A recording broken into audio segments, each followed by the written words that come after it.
Hey guys, glad you made it. Dr. Jose Carlo, I'm gonna share some quick tips that may be able to help you with some of that back pain.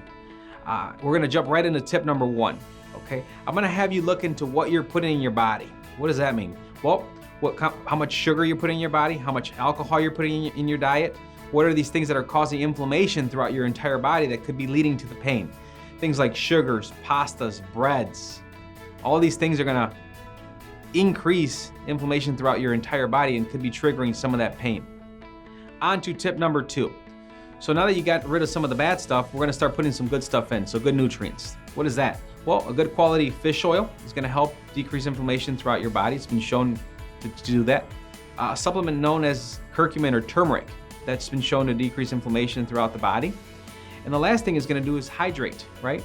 Drink at least half your body weight in ounces throughout the day so that you're really hydrated, and see if that can't decrease some of that inflammation. On to tip number three. So a proper pillow, what does that have to do with back pain, right? What I see nowadays is a lot of people looking down throughout the day at their phone, at work, and then they have this big pillow that's also putting a lot of stress on the neck that's starting, it's the first problem that we see when it starts leading down into mid-back or low back pain. So I'm gonna recommend a good quality pillow, as thin as possible, to help reduce some of that stress as you're sleeping through the night. On to quick tip number four. I'm gonna recommend proper stretching and proper lifting.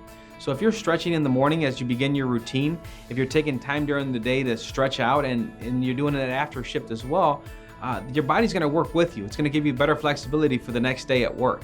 If you skip it, then you're gonna be feeling the effects of it. I'm also gonna recommend proper lifting. Many people are just getting through the day by bending at the waist as opposed to just bending at the knees in order to pick something up. So really watching at your biomechanics that you're bending down, reaching for certain things. Last and final tip number five is exercise. Let's face it, if we increase weight, we're gonna increase the stress and tension on our spine. So as we start an exercise program to help us lose some pounds, it's gonna take some of the stress away from your spine and your nervous system. I hope you find these tips helpful. I find that you get some relief.